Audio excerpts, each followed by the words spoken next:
bit further back. So Matt's into the first pike of the session.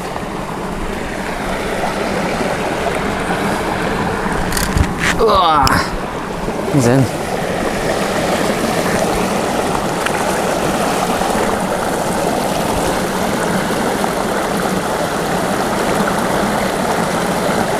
Right, so we are here on the River Aire, fishing in Knottingley, on what the locals call the island stretch. I'm not kidding when I say it's a bit of a walk to get here. We've probably walked, well, it's a good 2 mile, I dare say, from where you park the car to get to this particular side of the bank, which is where I've seen pike surfacing and showing previously.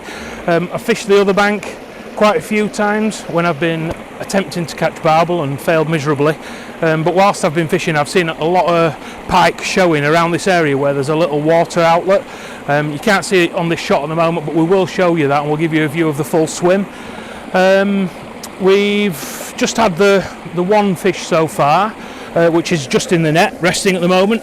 I'm going to get it out. I'm going to talk you through the rig that I've been using today, which is a new rig to me because it's actually on a circle hook, which is just a single hook, which theoretically is much safer for the pike and much safer for the anglers too.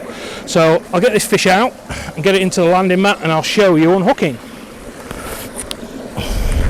I mean, that is a beast, isn't it? A net, that. It is a big old net, is that? Yes, absolutely, mate. Right, so it's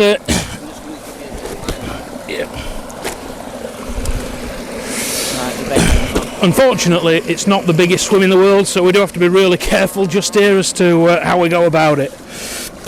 This fish is probably about 4 or 5 pound, little jack pike, and it is hooked cleanly in its scissors. Now, I am just going to need to grab my pliers for unhooking.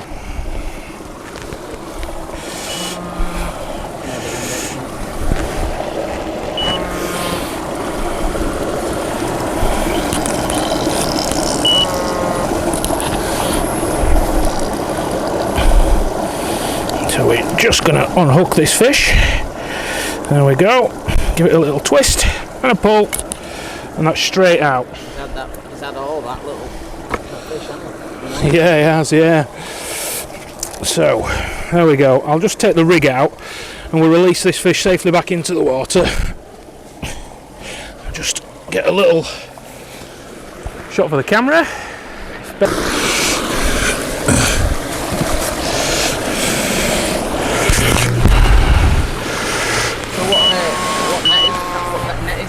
This is a Coram Snapper latex rubber net, which is a big old net. I mean, this net will handle 20s, 30s, no trouble at all. I mean, the chance would be a fine thing, to be perfectly honest. But could you just explain why you use the rubber ones, which you prefer instead of the more traditional nets? Yeah, this has got quite a wide knit mesh on it, which is great. But the other thing, like you say, with it being rubber coated, it stops the actual point of the hook from going into the mesh. So it's an awful lot easier when it comes to unhooking. If you get a pike that's in there, especially if you're fishing trebles, you've got a couple of trebles in there. If the fish starts thrashing around, if you've got a standard net, it's quite likely that it's going to get caught into the net 2, 3, 4 times, especially if the fish rolls, and it can make it really quite difficult. Right, this fish has been rested. It's thrashing about somewhat in the net, so I'm going to see if we can get it out. And there we are, it's gone safely.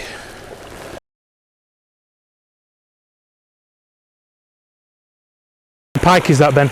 It's going that direction. Fish on! Yeah, I'd wind into that. And there we go, we're into the second fish of the session.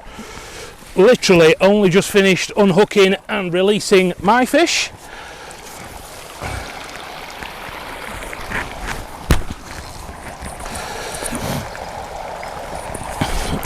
It's a slightly better stamp, I think, than the one that I had. Similar size. Ooshka. On demand. Right.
talk you through the rig that I had my first fish on. So if we can just zoom in, and how can you see that?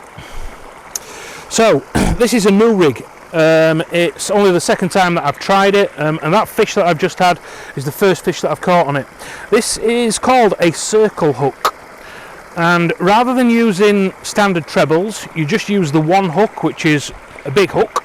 This is a size 3/0 hook, which is essentially in the sort of like sea fishing scale.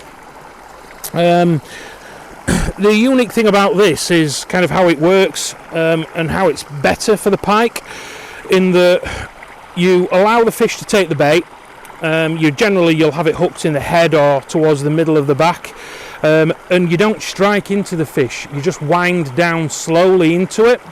The hook then turns over, and as it's coming out the pike's mouth, it should catch in the scissors. And the fish that we just had was a really good example of that. It was hooked really nice and cleanly in the scissors, and it was really nice and easy to unhook. So I'm just going to talk you through the rest of the rig. So I use about a 2-foot wire trace, which comes across to a little swivel, where I use a pretty heavy lead. Now that is a 4-ounce lead, and the reason that I'm using such a heavy lead is I want that to hold the bottom, and I want my bait to be essentially fished over depth. So I am fishing about 2 foot over depth. So coming from the lead, we are just running up to the float rig. So what we have on the float is a standard dumpy slider, which I allow to kind of run up and down the line, and then we fix it with a rubber bead. Now the water that we're fishing here is pretty deep. I've got about 11 foot of water out in front of me, and essentially how you have that set is just slightly over depth. So this float will sit on the top of the water, and you have your line reasonably tight up to it, and what you'll see then, as soon as you get sort of any movement underneath, your float will move left or right, or it'll start bobbing downwards, and that's your indication that you've got a fish on. So you just wind into it nice and slow, and like I said, with these circle hooks, they are self-hooking, and it should hook cleanly in the scissors every time. Fish, Ben! Fish, Ben! Pike on!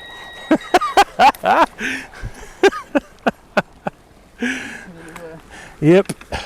It's a jack this. I'm just going to pop that hook length on there. Alright, it's only a little one. Is it a perch? Yeah.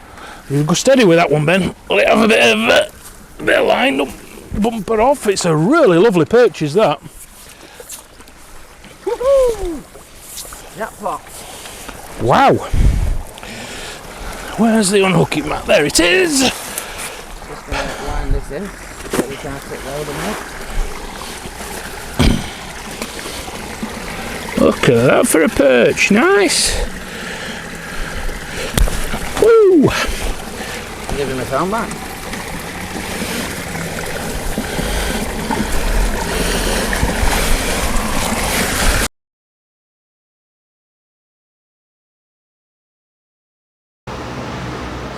Right guys, so as you can see, I'm back home. A long 2-mile walk with Matt back from the peg, and obviously we didn't get a chance to do a sign off. Bit of a slippy, bit of precarious peg that we had, and you know, it were tough today, but you know, we moved from his first spot, which obviously you didn't see on camera, down to the second spot, and yeah, we both ended up with sort of around 5-6 pound pike each. I had a nice perch knocking on £2, and we both had at least a dozen silvers. So in my bag, when you're fishing a natural water, that's a good enough day for me. And certainly that was my first river pike as well that I've ever caught. So every pike that I've ever had out of is a canal. So that's another first for me, and a tick off the list. So thank you very much for watching. If you want to look at any of his playlists to see if there's any other things that you'd like to get, and join us on the Facebook group at Angling For You. Join us on the Instagram if you like just photos at Angling_For You. Thanks a lot for watching. Tell us.